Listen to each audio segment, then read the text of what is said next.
The Chiefs also clinched the #1 seed in the AFC, resting their starters, or the majority of them, in Week 18. There's some people alleging that it was a purposeful... I ain't scared of nobody. I wanted them in the playoffs. I want to slay every dragon one by one, like Mortal Kombat. I don't even want this to be like we play the lowest seed. Just give me the best teams. AFC, NFC. Give me all of them. Who wants to take this one first? Me. Okay, are you buying Kelce's comment? Totally.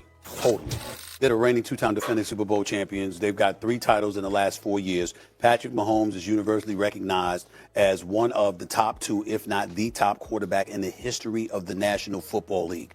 And they're supposed to be afraid of Cincinnati or somebody. I think that is utterly ridiculous. I think Travis Kelce is 1,000% right. And I believe that brother when he says, I'm not scared of any damn body. You're damn right I believe him. I got no problems with it. I mean, yeah, I feel like that Chiefs team would probably rather see the Bengals defense in the postseason than see the Broncos defense in the postseason. I'm completely with you. I don't think they're running from any smoke. I also have never played a down of football in my life, as social media loves to remind me all the time. But how difficult would it be to watch the tape and not identify consistently a team trying to forfeit? Like, that just feels really, really extra and something that was just made up on social media. Yeah, I agree. I mean, teams don't try to lose. They just don't. Players, I mean, there's guys playing in that game Sunday that are, Carson Wentz was playing to try to revitalize his career. Well, don't take shots at the Giants. I wanted them to get the #1 pick. Well, there are some teams. I'm not saying it's not Kansas City, but I'm telling you right now, like covering basketball for as many years as I've had, I've seen teams like literally in the last week of the season, there's a particular seeding that you want to avoid, and you make sure that you don't win, so you don't have to worry about falling up against that guy. They did it with the Denver Nuggets last year. I forgot who it was, but you got Dallas, for example. Yeah, go ahead, Lakers. Go ahead and take them. Go home in 5. But it feels easier to do that in basketball. You just start missing shots, you start fouling, you look to high it, right? But it feels like in football, even if you don't want to lose, right? Like maybe you're not trying to win, but you're not actively trying to lose. Yeah, players will never do it. Coaches will never do it because it's such a week-to-week league. Honestly, my big takeaway is this. Like, the Chiefs are the most disrespected dynasty, at least of my lifetime. They are. Dan, now we talk about the you Chiefs literally just made up that narrative in your head. Okay, give me a dynasty that has been more disrespected in our lifetime. I'm not saying ever. How have they been disrespected? How did you tell me that? Yeah, how? Well, okay, how have they been disrespected? so this year, what's the narrative around the Kansas City Chiefs this year? Mind you, they were 15-2, really 15-1.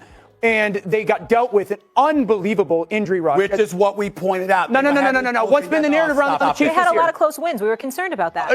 But because of the close, are they lucky or are they good? No, they're good. We always say they're always closing games. But everyone has said, like, they're lucky. And then go back to last year. No, we say they get calls.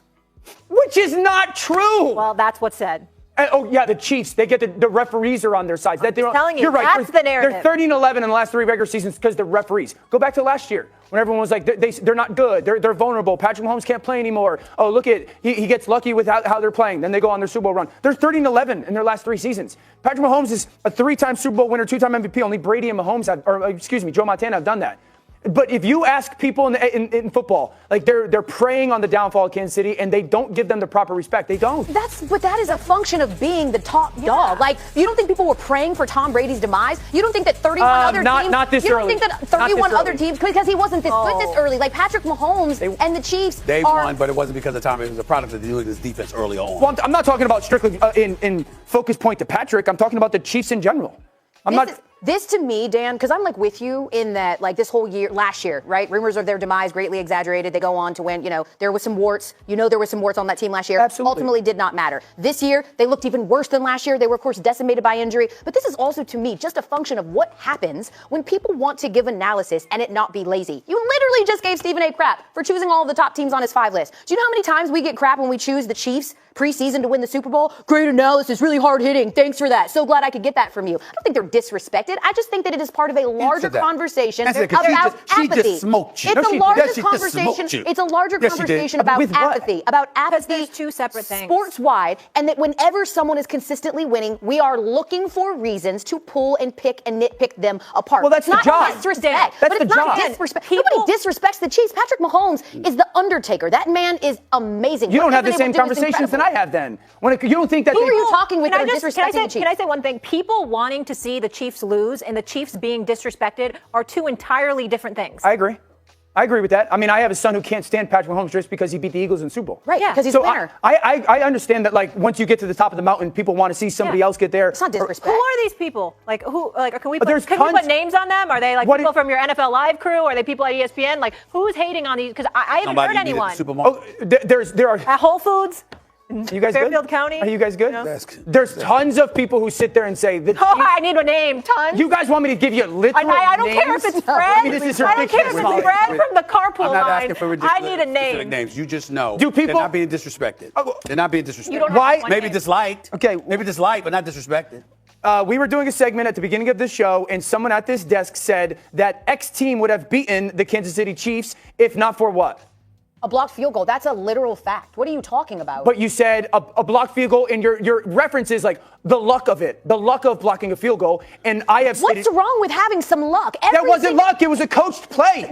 Listen, fine. I didn't allude to anything. If I was going to say it came down to luck, I would have said it came down to luck. It came down to the fact that someone missed their assignment and decided not to block. So okay? but so that's not luck. What I'm saying though, Dan, is that saying that somebody has some lucky breaks is not disrespect. Every championship run has some lucky breaks. How often do you watch any game and watch something magnificent happen and go, this team's going to win? Yeah, the because ball's that gotta bounce never your way. happens. It's an exactly. oblong There's shaped always ball. some luck. It's an There's oblong injury shaped luck. ball. There's I injury don't luck think anybody's involved. There's saying always You don't think luck. people- the you Chiefs don't are a think- dynasty because they're lucky. Absolutely, They're people saying, say that. No, they don't. And they absolutely say it's because the officials. Patrick Mahomes and Hey, welcome back. I'm so glad you're here because we've got some exciting updates from the Kansas City Chiefs that you don't want to miss. With the playoffs just around the corner, Andy Reid has shared some fantastic news about our injured players, and trust me, it's a game changer. But before we dive in, are you subscribed yet? If not, hit that button right now and join the growing Chiefs family here on Total Chiefs. Let's make it to the playoffs together. Now, let's break down these updates and see how they'll shape the team's run for the Super Bowl. Alright, let's get into the nitty-gritty of Andy Reid's injury update. The Chiefs have been dealing with a few bumps and bruises, but things are looking up as we gear up for the playoffs. Here's the list of players we're talking about. Jamari Connor shoulder injury, Chris Jones calf injury, Isaiah Pacheco ribs injury, Jawan Taylor knee injury, Jalen Watson leg injury. First off, let's talk about Jalen Watson. A few weeks ago, it seemed like his season was over. Even the so-called insiders doubted he'd return. But Watson stayed determined, dropping hints on social media that he wasn't done yet. Fast forward to now, and he's back at practice, with Andy Reid confirming he's doing well.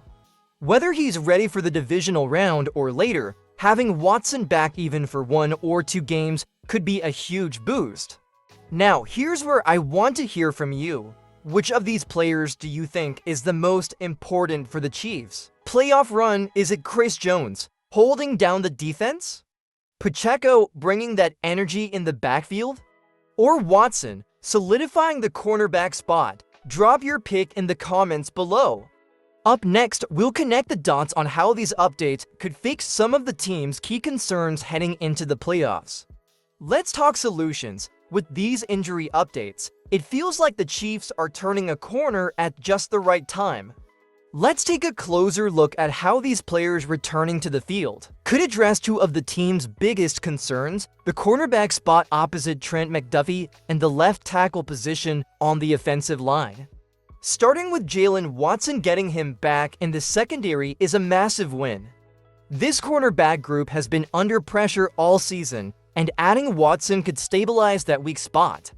Pair him with Trent McDuffie, and suddenly the Chiefs' defense looks much harder to crack. Now, about the offensive line, Jawan Taylor has had his struggles with penalties, but let's be real, there's a noticeable drop-off when he's not on the field.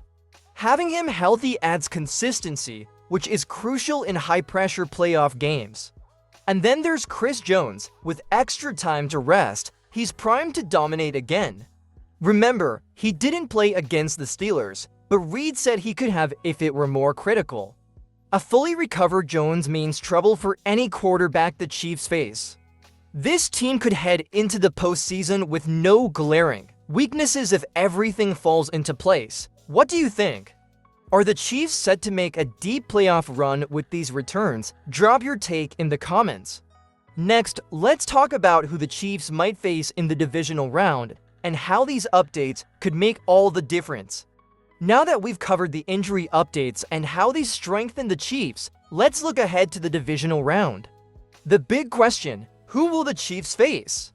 Right now, it could be one of 4 teams: the Texans, Steelers, Broncos, or Ravens. each matchup brings unique challenges. The Broncos have been unpredictable, but divisional games always have an extra edge.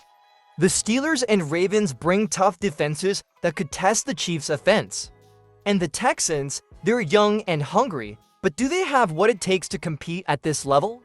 So who do you want to see the Chiefs face? Would you prefer a familiar AFC West rival like the Broncos, or maybe the Texans for what looks like an easier path? Let me know in the comments and explain your pick. Next, we'll wrap things up with a final call to action and some playoff hype. It's an exciting time to be a Chiefs fan. With key players getting healthy and the playoffs on the horizon, the team looks ready to make a serious run. Don't forget to subscribe and stay tuned for all things Chiefs. Now, tell me who will be the game changer this postseason. Let's talk in the comments.